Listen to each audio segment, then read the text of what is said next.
Hello everyone. So today we're gonna talk about the first chapter of class 8th of geography. और जो हमारे chapter का नाम है आज, जो इस बुक का नाम है रिसोर्सेस एंड डेवलपमेंट। तो आज हम इसको देखेंगे फर्स्ट चैप्टर को। I am Vinay Kumar, I am Vinay Khari, I am research scholar, I am research scholar pursuing my PhD. Okay, and today I will be teaching you geography first chapter. Okay. तो resources और development, सबसे पहले हमें समझना पड़ेगा बेटा resources मतलब क्या होता है, और उसी के बाद हम समझेंगे डेवलपमेंट मतलब क्या होता है। हम रिसोर्स बोल सकते हैं जो भी हम चीज़ें यूज़ करते हैं जिनकी यूटिलिटी है। क्या है? एक यूटिलिटी है। अब आप समझ रहे होंगे सर यूटिलिटी मतलब क्या है। जो भी आप एक चीज़ यूज़ करते हैं, ठीक है, चाहे जैसे आप पानी पी रहे हैं, आप फ़ैन की हवा खा रहे हैं, ठीक है, इलेक्ट्रिसिटी यूज़ कर रहे हैं, तो उसका एक वर्थ है, उसकी एक वैल्यू है, उसकी एक वैल्यू है। यूटिलिटी मतलब जब आपने पानी पिया तो आपकी प्यास बुझ गई, आप you were thirsty and when you had the water, कि आपकी प्यास बुझ गई, ठीक है। भूख लग रही थी, आपने खाना खाया, आपकी भूख मिट गई, कि क्या है, उसकी वैल्यू है, वो उसकी यूटिलिटी है, ठीक है बेटा। आप गाड़ी यूज़ करते हो, ट्रांसपोर्टेशन यूज़ करते हो, दूसरी जगह से दूसरी जगह जाने के लिए, स्कूल जाने के लिए आपको वैन का प्रयोग करते हो, मे बी आपके पेरेंट्स आपको छोड़ रहे हैं, या फिर आप साइकिल का प्रयोग करते हो। तो ये सब क्या है? आपके रिसोर्सेज है। इलेक्ट्रिसिटी यूज़ करते हो, ये क्या है? आपके रिसोर्सेज है। आप पेन यूज़ कर रहे हो, आप नोटबुक यूज़ कर रहे हो, ये क्या है? आपके रिसोर्सेज हैं, ठीक है बेटा। अब डेवलपमेंट क्या है सर? जो भी हमारे पास रिसोर्सेज हैं, कुछ रिसोर्सेज ऐसे हैं जिनके बारे में हमें ये नहीं पता हम इसको कैसे यूज़ करेंगे, क्योंकि हमारे पास उस तरह की टेक्नोलॉजी नहीं है। सपोज एग्जांपल मैं आपको देता हूँ कि कोयला, कोल है, ठीक है। अब देखोगे काफ़ी जगह यूज़ होता है। अगर हम पुराने टाइम पे जाएं, कोयला था, लेकिन लोगों को नहीं पता था कि इसको कैसे यूज़ करें। अगर इसको जलाएंगे तो इससे एनर्जी निकलेगी। तो हम धीरे धीरे देखते हैं कि भाई ट्रेनों में यूज़ होता है, शिप्स में यूज़ होता है, इससे एनर्जी बनती थी, ठीक है। शिप चलते थे, ट्रेन चलती थी। बाद में आप देखते हो इलेक्ट्रिसिटी से चीज़ें चलने लगी, मोटर से चलने लगी, ठीक है। आजकल इलेक्ट्रिक, अब सीएनजी गाड़ियाँ चलती हैं। इससे पहले पेट्रोल और डीजल पे गाड़ियाँ चल रही है। एक टाइम ऐसा आएगा जब बैटरी चार्ज होगी, जब हमें ना सीएनजी की ज़रूरत पड़ेगी और ना ही हमें पेट्रोल और डीजल की जरूरत पड़ेगी, ठीक है। तो ये क्या है कि डेवलपमेंट हो रहा है। इससे पहले नहीं पता था, लेकिन डेवलपमेंट के साथ क्या हुआ, हमें नई चीज़ें पता लगी, ठीक है। तो इस तरीके से हम समझ सकते हैं रिसोर्सेज और डेवलपमेंट, और इसी चैप्टर में हम यही सारी चीज़ें देखेंगे कि असलियत में रिसोर्सेज होते क्या है, ठीक है बेटा। तो पहली स्टेटमेंट क्या है? एनी ऑब्जेक्ट और सब्सटेंस, लिविंग और non living, that has utility is known as resources. तो ये डिफाइन कर रहा है कि चाहे वो कोई सा भी ऑब्जेक्ट हो, कोई भी चीज़ हो, कोई सब्सटेंस हो, कोई भी पदार्थ हो, चाहे वो लिविंग हो या फिर नॉन लिविंग बीइंग हो, अगर उसकी यूटिलिटी है तो हम उसको रिसोर्सेज बोलेंगे, ठीक है। अब जैसे बहुत सारी चीज़ें हैं। अगर मैं लैंड की बात करूं, ये नॉन लिविंग है। फ़ैन है, नॉन लिविंग है, ठीक है। स्टिल फ़ैन की आपको यूज़ है, आपको उससे जब आपको गर्मी लगती है तो आप फ़ैन चला देते हो, तो उसकी यूटिलिटी है, उसका योगदान है, उसकी कुछ वर्थ है, उसका कुछ वैल्यू है, ठीक है। अब ये तो हमने बोल दिया नॉन लिविंग। इसी तरीके से लिविंग बींग्स भी हैं। एनिमल्स आपने पाले हुए, डोमेस्टिकेट करे हुए हैं। आपके घर में भैंस है, गाय है, उससे आपको क्या मिलता है? मिल्क मिलता है, ठीक है।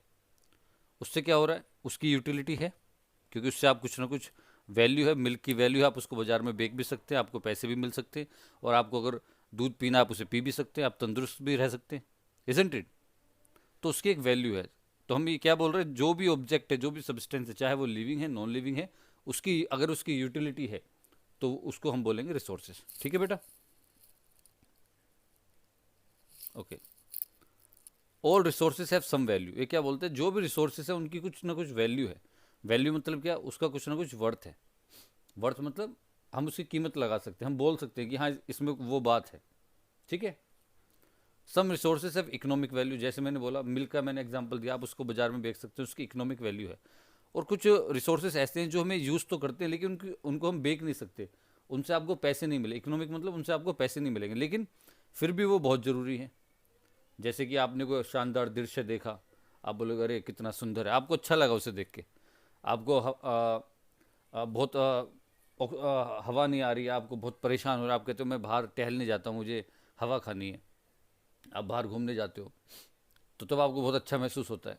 ठीक है, तो आपकी उस नीड को सेटिस्फाई कर रहा है, उसकी भी वैल्यू है, उस चीज़ की भी वैल्यू है, लेकिन उसकी इकोनॉमिक वैल्यू नहीं है, उसको आप बेच नहीं सकते। और कुछ चीज़ें ऐसे जिनकी इकोनॉमिक वैल्यू, जिनसे आपको पैसे मिलते हैं। ठीक है बेटा, some resources can be economically viable valuable with the time. ये क्या बोल रहा है, कुछ रिसोर्सेज ऐसे होते हैं जो टाइम के साथ उनकी वैल्यू बढ़ जाती है। पुराने टाइम पे उसकी वैल्यू नहीं थी क्योंकि हमारे पास टेक्नोलॉजी नहीं थी। ठीक है, अब हम सोलर एनर्जी यूज़ करते हैं, धूप से हमारे जो सोलर पैनल है वो सोलर एनर्जी वो हमें चार्ज करता है और हमारी बैटरी चार्ज हो जाती है। इससे पहले ऐसा नहीं था। तो टाइम की जब हमारे पास टेक्नोलॉजी आ गई, जब हमारे पास टेक्नोलॉजी आ गई तो we have been able to use that, और उसकी वैल्यू बढ़ गई। ठीक है, time and technology are the important factors that change substance into resources. ये क्या बोलता है, वक्त के साथ और टेक्नोलॉजी के साथ बहुत सारे फैक्टर्स ऐसे होते हैं, बहुत सारी चीज़ें, ये इंपॉर्टेंट फैक्टर है जो किसी भी सब्सटेंस को, किसी भी चीज़ को रिसोर्सेज में तब्दील कर सकते हैं। ठीक है, आप देखिए हम एनर्जी को टैप कर रहे हैं, सोलर एनर्जी को टैप कर रहे हैं, उससे हमें बहुत सारी चीज़ें, इलेक्ट्रिसिटी बन रही है। वाटर का हम देखते हैं, पानी से भी इलेक्ट्रिसिटी बनती है, अगर वो फ्लो से ऊपर आता है, हम वहाँ पे हाइड्रो बहुत सारे टर्बाइंस लगा देते हैं। तो ये चीज़ें पहले हम नहीं सोच सकते थे, जैसे टेक्नोलॉजी हमें मिलती है तो हम उनको किस में, रिसोर्सेज में तब्दील कर सकते हैं। ठीक है, ईच डिस्कवरी और invention leads to many others, कि हम जो भी डिस्कवरी हो रही हैं, जो भी इन्वेंशन हो रहे हैं, एक चीज़ से दूसरी जगह हम देखते हैं कि अलग अलग चीज़ें बनती जा रही हैं। अब हम देखते हैं types of resources. Types of resources क्या है, अभी क्या बोलते हैं, रिसोर्सेज को इन्होंने कुछ कैटेगरीज में बांट दिया है। एक में बोला natural resources, human made resources और ह्यूमन रिसोर्स। कुछ रिसोर्सेज ऐसे हैं नेचुरल, जो हमने बनाए नहीं है, जो हमें प्रकृति के द्वारा खुद ही मिले, जैसे पानी है, हवा है, लैंड है, ठीक है, एनिमल्स है, प्लांट्स हैं। कुछ रिसोर्सेज ऐसे हैं जो हमने, इंसानों ने बनाए हैं। ठीक है, और इंसान भी अपने आप में एक बहुत बड़ा रिसोर्स है। अगर हम देखें, उसके पास ब्रेन है, उसके पास स्किल है। ठीक है, अपनी समझ से, सूझबूझ से, स्किल मतलब कला है, वो बहुत सारी चीज़ें बनाता है। ठीक है, वो भी अपने आप में एक रिसोर्स है। नेचुरल रिसोर्सेज कौन से होते हैं, वो रिसोर्सेज हैं जो हमें नेचर के द्वारा मिलते हैं, फ्रॉम द नेचर, और कुछ ना कुछ हमें उसमें ज़्यादा मॉडिफिकेशन नहीं करनी होती। ठीक है, हवा में आप कुछ तब्दीली नहीं कर रहे हो, जैसी हवा है आप उससे सांस ले रहे हो। वाटर, पानी आपको मिल रहा है, अब लोग फिल्टर करने लगे, लेकिन फिर भी आप देखोगे जंगलों में जानवर है, इससे पहले भी हम ऐसे ही पीते थे। सोइल है, मिनरल्स है, ये सब हमारे क्या है, नेचुरल रिसोर्सेज, बिना किसी मॉडिफिकेशन के, जैसे हम इनको यूज़ कर रहे हैं। ठीक है बेटा, अब नेचुरल रिसोर्सेज को भी हमने कुछ कैटेगरीज में बांट दिया है। वो क्या बोलता है, उनके डिपेंड करता है कि उनके लेवल ऑफ डेवलपमेंट कैसा है, उनका ओरिजिन कहाँ से हुआ है, क्या वो रिन्यूएबिलिटी उनकी है, या डिस्ट्रीब्यूशन कैसा है। रिन्यूएबिलिटी मतलब हम एक प्रोडक्ट को एक से ज़्यादा बार यूज़ कर सकते हैं। जैसे सोलर एनर्जी है, वो ख़त्म नहीं हो रही, हम उसको कभी भी महसूस कर सकते हैं जब भी आप सन में जाओगे। ठीक है, अब ये डिपेंड करता है डिस्ट्रीब्यूशन कैसा है। तो इस हिसाब से उनको हमने अलग अलग क्लासीफाई कर दिया, अलग अलग कैटेगरी में। ठीक है बेटा, वो हम अभी देखेंगे। On the basis of their development and use, resources can be classified into actual and potential resources.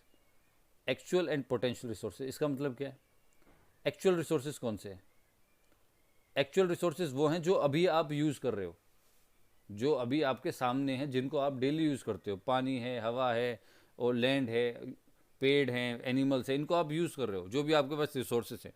Potential resources मतलब क्या होता है, पोटेंशियल रिसोर्सेज मतलब होता है कि हमें लग रहा है कि हम फ्यूचर में इसको यूज़ कर सकते हैं, लेकिन अभी हम उनको यूज़ नहीं कर पा रहे। कहने का मतलब ये, हम बोलते हैं ना बेटा बहुत पोटेंशियल है, इस चीज़ में बहुत पोटेंशियल है। अब जैसे कि मैं आपको एग्जांपल दूं, मैंने आपको जैसे एग्जांपल दिया कि इलेक्ट्रिक से गाड़ियाँ चलेंगी, बैटरी चार्ज होगी। ठीक है, पोटेंशियल है इसमें, इससे पहले नहीं सोच सकते थे। हम देखते विंड, जगह जगह पे विंड मिल लगी रहती है, हवा, एक पंखा सा बना रहता है ऐसा, वो चलता रहता है, जैसे हवा चलती है उससे क्या होता है, बैटरी चार्ज हो जाती है। ठीक है, इससे पहले कभी किसी ने सोचा नहीं था कि ऐसे भी बैटरी चार्ज हो सकती है। जैसे मैंने आपको सोलर का एग्जांपल दिया कि उससे बैटरी चार्ज हो रही है, आपको इलेक्ट्रिसिटी मिल रही है। तो ये जब हम, अगर हम अब से 30-40 साल पहले जाएंगे, हम इनको बोलते थे पोटेंशियल रिसोर्सेज है, लेकिन टेक्नोलॉजी के साथ हम इनको यूज़ कर सकते हैं। ठीक है, तो एक्चुअल रिसोर्सेज तो ये हो गए जिनको अभी हम यूज़ कर रहे हैं, जिनके बारे में हमें पता है। पोटेंशियल रिसोर्सेज कौन से हो गए, जो हम फ्यूचर में यूज़ कर सकते हैं। अभी भी बहुत सारी चीज़ें ऐसी हैं जिन पे हम अभी रिसर्च चल रहा है। ठीक है, potential resources are those resources whose quantity may not be known and these are not being used at present, could be used in the future। कि इनकी क्वांटिटी हमें पता नहीं है, इनके बारे में हमें ज़्यादा जानकारी नहीं है, लेकिन अभी यूज़ नहीं हो रहे हैं, लेकिन हम फ्यूचर में इनको ज़रूर यूज़ कर सकते हैं, could be used in the future. ठीक है बेटा, उसी के बेसिस पे हम क्या देखते हैं कि नेचुरल रिसोर्सेज को हम दो कैटेगरी में बांटा है, बायोटिक और एबायोटिक। बायोटिक और एबायोटिक।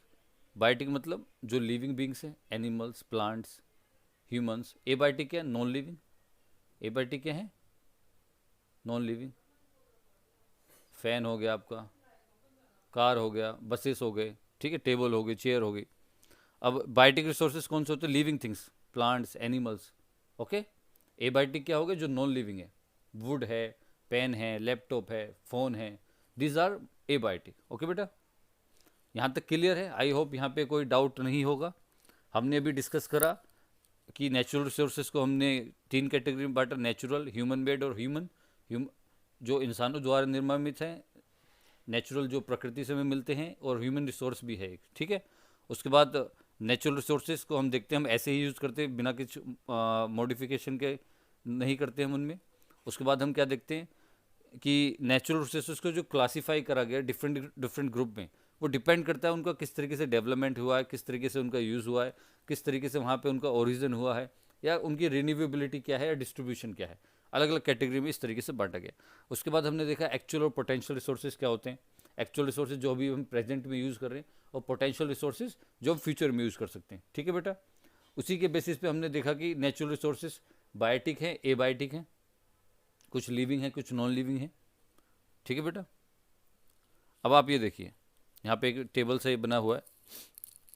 पानी से आपको क्या मिल रहा है, आप पानी पी रहे हो, you are getting the energy.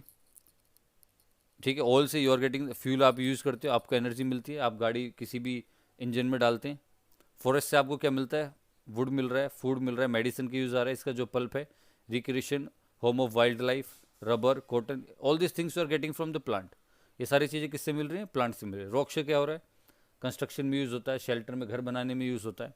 Mineral से क्या होता है, ग्लास बनाते हैं, कैंस बनाते हैं, कैरमिक्स, अलग अलग तरह के बर्तन बनाते हैं, आप देखते हैं। ठीक है, ज्वेलरी में यूज़ होते हैं। सोइल किस लिए है, ये इनकी वैल्यू है, यूटिलिटी है। ठीक है, धरती से हम क्या करते हैं, हम खेती बाड़ी करते हैं इसमें। एनिमल से हमको क्या मिल रहा है, फूड मिल रहा है, रिक्रिएशन, नई चीज़ें बनाते हैं इसमें। ठीक है, तो ये क्या है, इनकी वैल्यू है। पानी की क्या वैल्यू है, फॉरेस्ट की क्या वैल्यू है, रॉक्स की क्या वैल्यू है, मिनरल्स को हम कैसे यूज़ करते हैं। ठीक है बेटा, I think it's very much clear now. जो मैंने अभी डिस्कस करा था उसी का एक छोटा सा एग्जांपल यहाँ पे स्लाइड के थ्रू मैं आपको दिखाने की कोशिश कर रहा हूँ। रिसोर्सेज मतलब क्या है, potential resources, resources which are found in an area but have not been utilized however due to lack of requirement.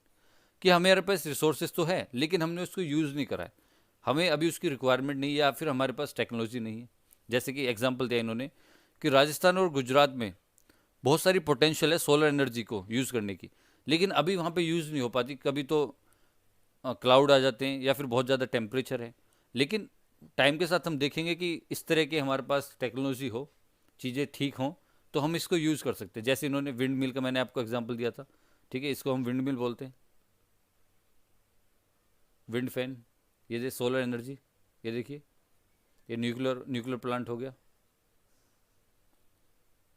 यहाँ पे देखिए, ये डैम है, यहाँ से हम इसको एनर्जी को यूज़ करते हैं, जो टर्बाइन है यहाँ पे लगे हुए, यहाँ पानी का फ्लो आ रहा है। ठीक है, हाइड्रो इलेक्ट्रिसिटी हम बोलते हैं जब जब जनरेट होती है। ठीक है बेटा, तो पोटेंशियल रिसोर्सेज क्लियर है। अब हम बात करेंगे नेचुरल रिसोर्सेज के बारे में कि उनकी रिन्यूएबिलिटी क्या है, किस तरीके से हम उनको यूज़ कर सकते हैं। नेचुरल रिसोर्सेज की हमने कैटेगरी बनाई है, renewable and non renewable. Renewable and non renewable, इसका मतलब क्या है, आपने काफ़ी बार ये शब्द सुना होगा। रिन्यूएबल मतलब क्या है, जिनको आप एक से ज़्यादा बार यूज़ कर सकते हैं, और नॉन रिन्यूएबल क्या है, जिसको आप दोबारा यूज़ नहीं कर सकते। जैसे पेट्रोल डीजल है, आपने यूज़ करा, ख़त्म हो गया, दोबारा जनरेट नहीं होगा, आपको दोबारा से डलवाना पड़ेगा। ठीक है, रिन्यूएबल मतलब क्या है, आप हीट ले रहे हैं, एनर्जी ले रहे हैं, ठीक है, हवा ले रहे हैं, रिन्यूएबल है, दोबारा दोबारा बनता रहता है। इसके बारे में हम अभी पढ़ेंगे, ठीक है। Renewable resources are those which can get renewed और replenished quickly, such as solar and wind energy. ये दोबारा से आपको मिल जाएंगे, ठीक है, ख़त्म नहीं हो रहे एकदम। नॉन रिन्यूएबल क्या है? जिनका लिमिटेड स्टॉक। हम देखेंगे कि जो भी हमारे पास पेट्रोलियम और जो डीजल जैसे पदार्थ हैं, कोल है जैसे, तो ये कुछ टाइम बाद ख़त्म हो जाएंगे, अगर क्योंकि ये हज़ारों लाखों साल बाद बने हैं, उसको हमने एक्सट्रैक्ट कराया, हमने धरती से निकाला है, फॉसिल फ्यूल से बने हैं ये। तो हम क्या देखते हैं कि हज़ारों लाखों साल तो इनको बनने में लगे, और कुछ टाइम बाद जिस तरीके से हम यूज़ कर रहे हैं, अब से क्या पता 30-40 साल बाद तेल बिल्कुल ख़त्म हो जाए, 100 साल बाद ख़त्म हो जाए, ठीक है। हम इनको दोबारा से रीजनरेट नहीं कर सकते क्योंकि ये तो नेचुरली बने, ठीक है बेटा। तो ये क्या है, वंस द स्टॉक्स, जो हमारे पास स्टॉक अगर ये खत्म हो जाता है, एग्जॉस्टेड मतलब खत्म हो जाता है, it may take 1000 of years to be renewed. अगर ये बनेगा तो इसको हज़ारों साल लग जाएंगे दोबारा से बनने में। जैसे कि हमारे पास कोल है, कोयला है, पेट्रोलियम है और नेचुरल गैसेस हैं, क्योंकि हमने बनाई नहीं है, अपने आप बनी है, ठीक है बेटा, क्लियर है। रिन्यूएबल मतलब क्या होता है? जिनको आप बार बार यूज़ कर सकते हो, ख़त्म नहीं होती है, ठीक है। और नॉन रिन्यूएबल मतलब क्या है? जो चीज़ें ख़त्म हो जाती हैं, जो ख़त्म हो सकती हैं, इसलिए बोलते हैं ना, आप जुडिशली यूज़ करिए, तरीके जितनी आपको ज़रूरत है आप उतनी यूज़ करिए, ठीक है। अब एक एग्जांपल, यूबिक्विटस। यूबिक्विटस रिसोर्सेज क्या होते हैं? वो रिसोर्सेज, यूबिक्विटस मतलब होता है जो आपको हर जगह मिलते हैं, जैसे लैंड, वाटर, एयर, इनको हम क्या बोलते हैं? यूबिक्विटस रिसोर्सेज है। आप अभी यहाँ पे दिल्ली में हो, आप गुजरात में जाओगे, राजस्थान जाओगे, मध्य प्रदेश जाओगे, आपको ये चीज़ें सब जगह मिलेंगी। लेकिन कुछ रिसोर्सेज ऐसे हैं जिनको हम लोकलाइज्ड रिसोर्सेज बोलते हैं, जो कुछ कुछ जगह पे मिलते हैं, हर जगह नहीं मिलते। जैसे हमने कहीं पे खुदाई करी, हमें वहाँ से कॉपर मिला, हमें वहाँ से आयरन ओर मिला, या फिर हमें वहाँ से कोल मिला, तो ये आपको हर जगह नहीं मिलेगा। दिल्ली में आप जाओगे आपको नहीं मिलेगा कॉपर, आपको कोल नहीं मिलेगा, कुछ जगह मिल सकता है। तो कोई स्पेसिफाइड जगह है वहाँ पे हमें मिलेगा, ठीक है बेटा। तो ये हर जगह नहीं मिलता, उनको हम क्या बोलते हैं? Localized resources. जो सब जगह मिलते हैं उनको हम क्या बोलते हैं? Ubiquitous resources, okay. The distribution of natural resources depends upon number of physical factors, like, जो हम देखते हैं कि नेचुरल रिसोर्सेज का ये डिपेंड करता है कि अलग अलग जगह में अलग अलग चीज़ें मिलती हैं, कि वहाँ का टेरेन, वहाँ की ज़मीनी स्तर कैसा है, किस तरह की ज़मीन है, वहाँ पे सॉइल कैसा है, वहाँ का क्लाइमेट कैसा है, वहाँ का एटीट्यूड कैसा है, ठीक है। ये सारी चीज़ें डिपेंड करती हैं, वहाँ का क्लाइमेट, ज्योग्राफी कैसी है। आप देखो अलग अलग जगह में अलग अलग चीज़ें मिलती हैं, कहीं पे फल अच्छे होते हैं, कहीं पे स्पाइसेस अच्छे होते हैं। किस वजह से? वहाँ का क्लाइमेट अलग है, वहाँ पे पानी की मात्रा अलग है, वहाँ की ज़मीन अलग है। तो ये सारे फैक्टर बहुत सारा इंपॉर्टेंट रोल प्ले करते हैं। The distribution of resources is unequal across the earth. हमें क्या देखते हैं? जो डिस्ट्रीब्यूशन है रिसोर्सेज का, ये अनइक्वल है। अनइक्वल मतलब सारी चीज़ें आपको बराबर एक जगह पे नहीं मिलेंगी, अलग अलग जगह पे अलग अलग तरीके से आपको रिसोर्सेज मिलेंगे, ठीक है। On the basis of exhaustibility, इसका मतलब क्या है? हमें देखते हैं कि कुछ रिसोर्सेज जो ख़त्म हो जाते हैं, जैसे आप देखिए यहाँ पे रिन्यूएबल रिसोर्सेज, ये प्लांट्स हैं, इनसे हमें एयर मिल रहा है, ऑक्सीजन मिल रहा है, रिन्यू हो रहा है, इनको ये कार्बन डाइऑक्साइड ले रहे हैं, CO2 ले रहे हैं और ऑक्सीजन को छोड़ रहे हैं, ठीक है।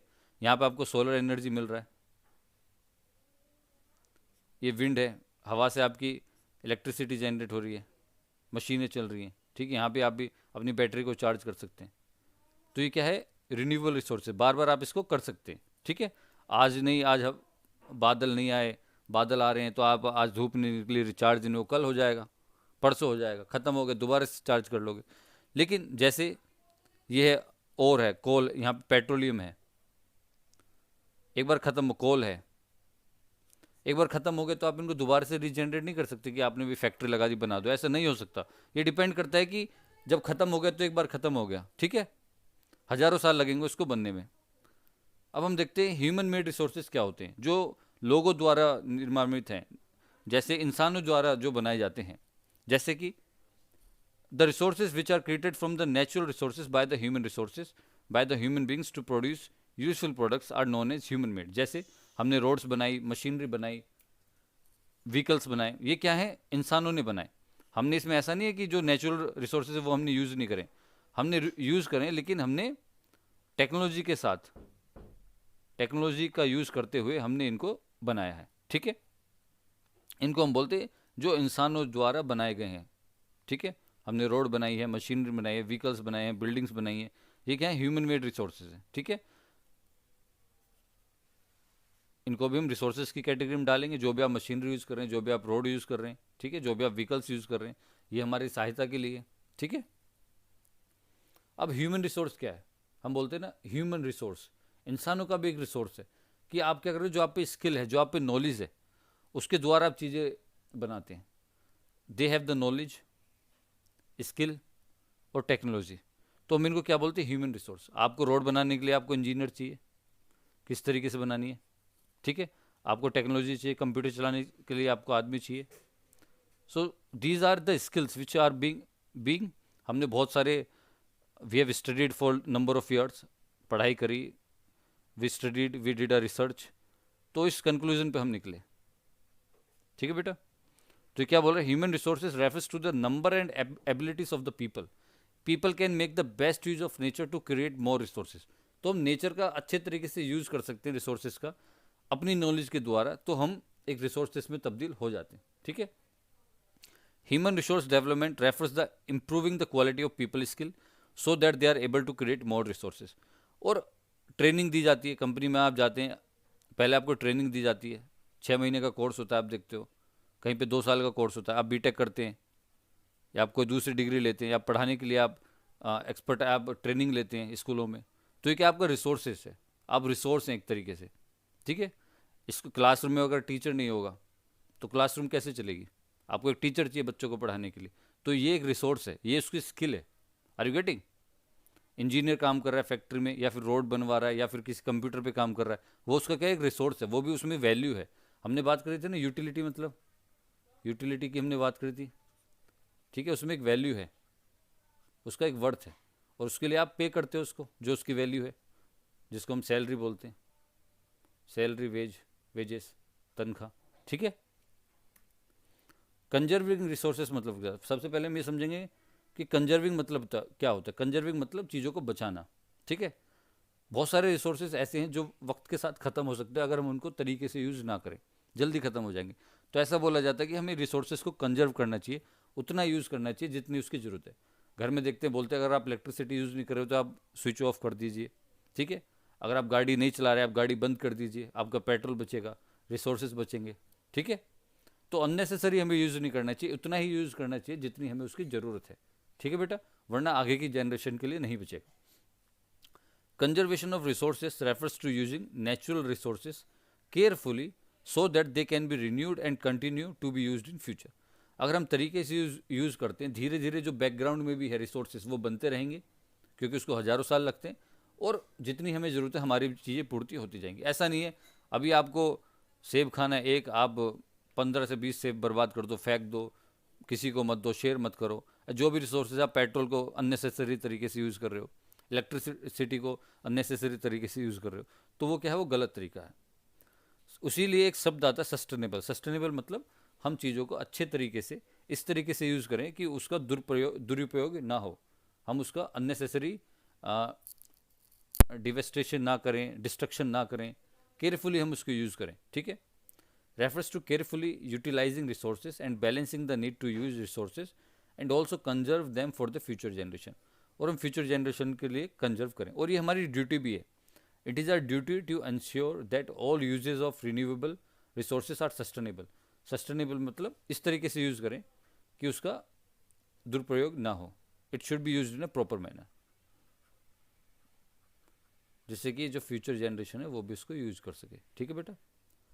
जो हमारे diversity of life on the earth should be conserved. इसका मतलब क्या है, जो अर्थ पे डाइवर्सिटी मतलब बहुत सारी वेराइटीज़ हैं, भिन्नता है, बहुत सारी वेराइटीज़ हैं, वेराइटीज़, इसको हम बोलते हैं डाइवर्सिटीज़। अलग अलग तरह की लाइफ फॉर्म है, इतनी सारी चीज़ें हैं, उसको हमें कंजर्व करना चाहिए अर्थ पे। अगर हम डैमेज करते हैं नेचुरल इन्वायरमेंट को, इसको हमें मिनिमाइज़ करना चाहिए, हम इसको डैमेज नहीं करना चाहिए। प्लांट्स लगाने चाहिए, प्लांट्स को नहीं काटना चाहिए, ठीक है। अगर किसी कारणवश काटना भी पड़ता है तो आप कोशिश करिए कि एक प्लांट आप गलती से कट गया है, या फिर आपको वहाँ पे कंस्ट्रक्शन करना था, तो आप वहाँ उसकी जगह 10 प्लांट लगाइए अगर आप लगा सकते हैं, ठीक। तो हमें जो ये डिस्ट्रक्शन होता है इन्वायरमेंट में, इसको हमें मिनिमाइज़ करना चाहिए, ठीक है बेटा। So thank you so much, your chapter has been completed. If there will be doubt, we will discuss in a classroom. So thank you so much.